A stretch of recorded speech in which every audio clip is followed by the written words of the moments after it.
Welcome to the session on income from business or profession.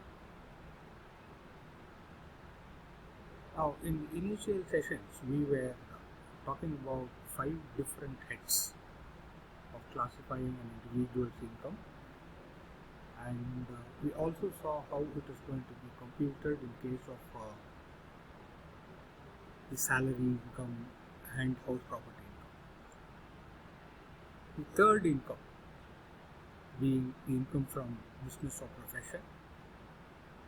We are going to look into the intricacies of computation of income from business or profession and how the tax effect is going to be there on the profits that is earned from the business or profession.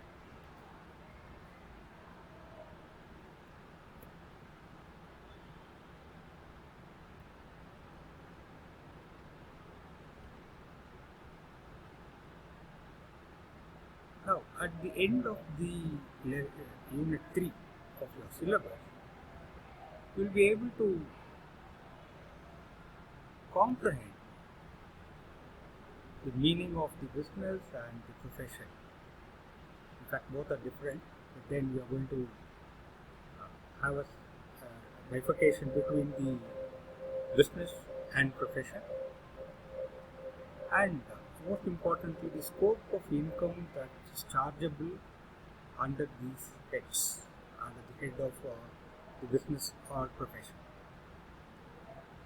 And you should also be able to comprehend the meaning of the speculative transactions and the treatment of the related to the losses incurred in respect of the speculative business. Speculation is again another important area which the tax people try to address it. So we are also going to talk on this aspects of speculative business and the losses incurred in speculative business.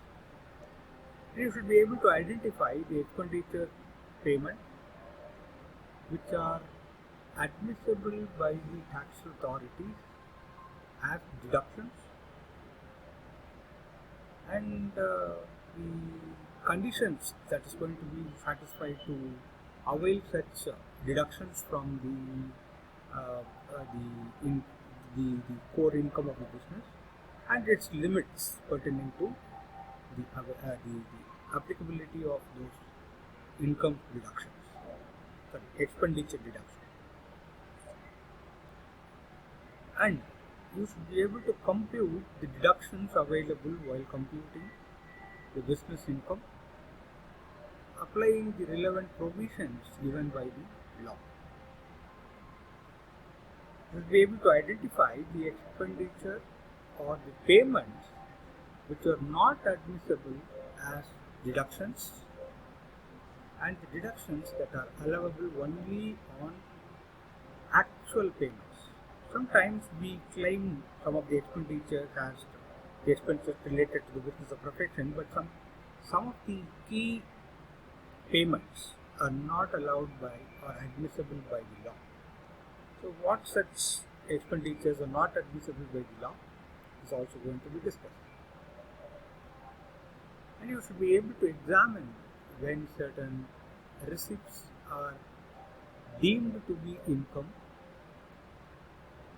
that is chargeable to the tax under this particular head, and you should also be able to identify the assessees who are required to compute or compulsorily maintain books of accounts and get them audited, because auditing again another important area which has to be compulsorily done in some cases. So what are those organizations or what are those assessees or who are those assessees? We need to compulsorily go in for audit of the account. Apply the presumptive taxes, tax provisions under the Act of Income Tax to compute the income from eligible business or profession. And you should be able to compute the business income by applying the charging and the provisions and allowing the permissible deductions and actually what the business earns. You should be able to identify that. On that, the taxes are going to be computed, and compute the business income in case where the income is partly agricultural and partly business in nature. So all these are going to be addressed in the following sessions. First of all, let's get into the meaning of business. There are a lot of definitions of business. To start with, very simply, it's a state of being busy or doing something with some motive, with some financial nature. So all these are basic definitions given as per the by various authors in various contexts. But with respect to the taxability, with respect to the tax authorities and the law of tax, in that case, the meaning of business is slightly a bit different. The tax payable by an assessor on his income under the head of business or profession with respect to the profits and gains of any business or profession carried on by him or on his behalf during the previous year is going to be computed. The point is, okay, you should be doing a business, or on behalf of you there should be some kind of business. There should be income out of it, and more importantly, there should be some profits or gains should be there, and such profits or gains are going to be taken as the income from business or profession. So in this context, we need to understand what a business is all about. A business, as defined in the section 213 of the Act, include any trade or commerce or manufacture or any adventure or concerned in the nature of trade, commerce or manufacture. They are going to be treated as business. It may be an adventure, it may be a trade, it may be a commerce, it may be a manufacturing activity, and the business necessarily means a continuous exercise of an activity. So that should be something continuously being done, and nevertheless the profits from a single venture in the nature of trade may also be treated as business. So anything which is going to give you, any activity which is going to give you some profits, any activity which is going to be continuous in nature, such activity can be a trade, can be a commerce, can be a manufacturing activity, or it can be an adventure also. So in this case, an activity which leads you to earn some kind of a profit is going to be treated as business according to the law. But at the same time, that we need to understand what a profession is. A profession, the term profession, has not been properly handled or defined in the Act, but it means an occupation which requires some degree of learning, and the term profession includes the vocation as well as, Okay, section 236 says this as the definition of profession. Again, it means an occupation which requires some degree of learning. So you should be continuously learning from a particular activity, and you should be giving some services out of that learning. That becomes your profession. For example, a painter, a sculptor, an author, an auditor, a lawyer, or a doctor, maybe an architect also, and even an astrologer. They are all going to be persons who can be said can be said to be carrying on a particular activity or a profession, but then not a business, because they are not going to continuously do it. Every time when they are going to do, there's going to be a learning aspect, there's going to be some kind of a new thing that's going to be identified or can be addressed or can be learned by the particular assessment. So in that case, they are going to be treated as profession. So business is different, profession is different. Business needs continuous activity which leads you to profit, but then profession includes a kind of an occupation which requires some degree of learning on every time they are going to do the same activity. So this differentiation has to be understood properly, but then it is assumed that a business and a profession will be separate, and the same person will not be doing the business as well as the profession. With that assumption only, entire computation goes on. But it is possible to have a business as well as profession in some cases. Okay? So anything which is under your business or under your profession can be clubbed together, can be addressed together, and then you can able to compute your income or profits or gains out of your business and profession. And we should again understand one other important aspect of the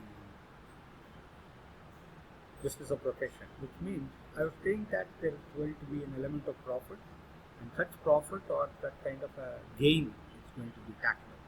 So we need to understand what is the meaning of profit. Profit, it can be in the form of cash or in kind. It means it can be in the form of money, or money's worth can be earned by doing certain activity of your business, or by providing certain services. You can earn some cash or something in kind.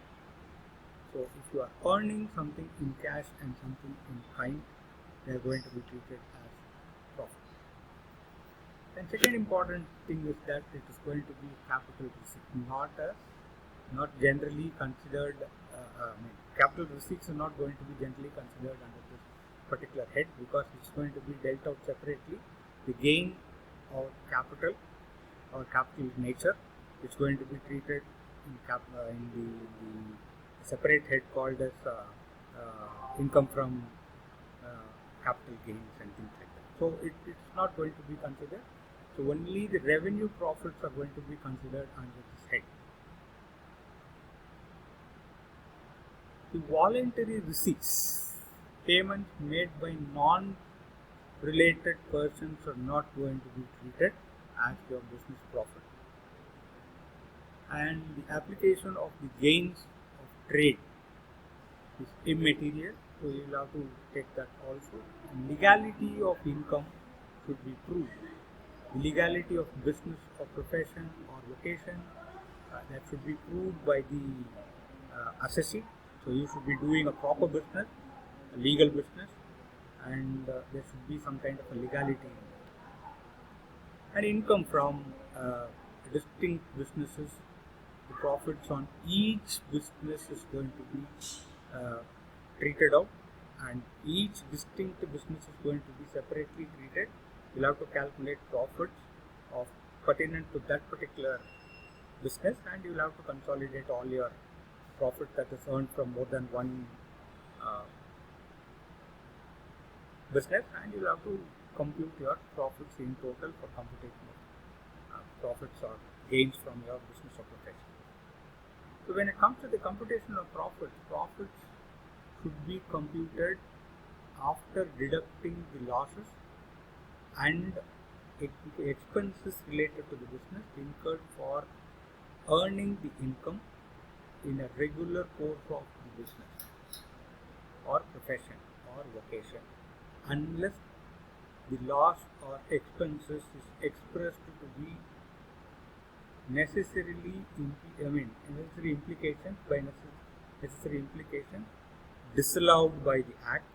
You are not going to consider that. Otherwise, all deductible, allowable losses and expenses are going to be deducted from the income earned, and you are going to compute that as the result as the profit, and the charge is not on the gross receipts but on the net profits and gains that an individual assessee is going to have from his business or profession.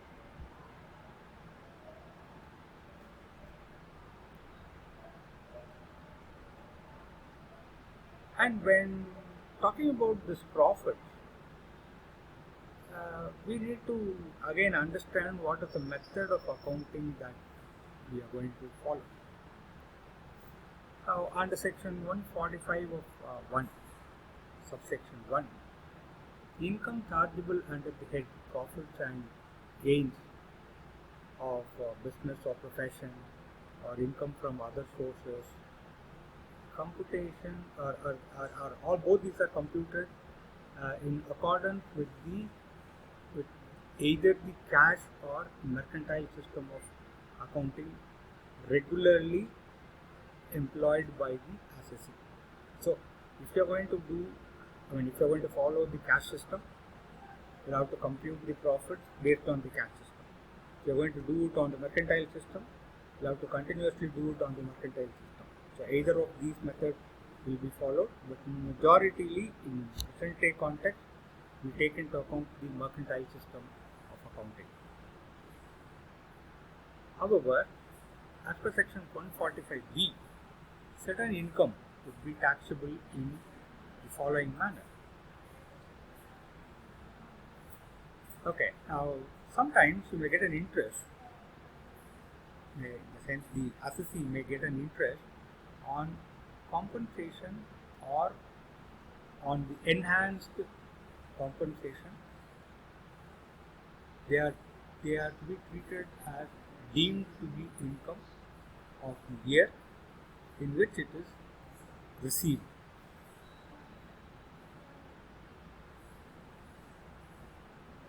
At the same time, income referred to the section 224, subsection 28, in assistance to the form of subsidy, that is also going to be taken into consideration, or any grant, or any cash incentive, or any duty drawback, waiver, concession, reimbursement, whatever name it is called as by the central government or by the state government, or sometimes from the private people, any other authority or body of agency. It may be received in cash or it may be received in kind to the assessee, by the assessee, shall be deemed to be income of the previous year. And such deemed to be income, it is not charged with income tax for any earlier previous year. It is all going to be treated as income earned during this particular year.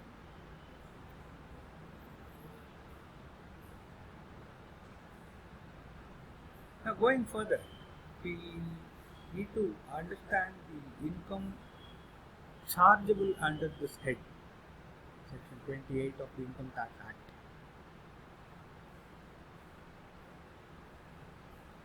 Now, when we call business or profession, any income related to business or profession, only those incomes related to the business or profession should be taken after deducting out all the allowable expenses. So, the net profit, the profit after deducting of the allowable expenses is going to be treated as your income chargeable under this particular head. The various items of income chargeable to the tax as income under profession or gains, income from the business or gains from the profession, are going to be listed down. Number 1, income from business or profession. The actual income arising to any person by way of profits and gains by doing certain business or by carrying on certain profession or vocation carried on by him at any point of time during the previous year will be taken into consideration. So profits and gains from the business or profession earned during the previous year. Point number 1. Point number 2, any compensation or other payments due to or received by any person by whatever name called.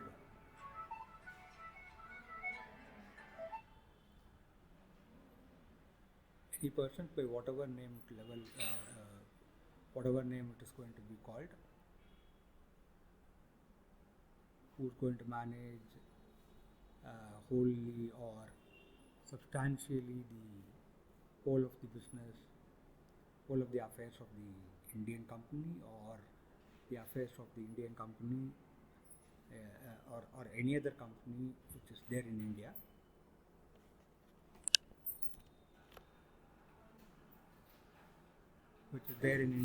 At or in connection with the termination of his management office or the modification of or the terms and conditions relating to the business.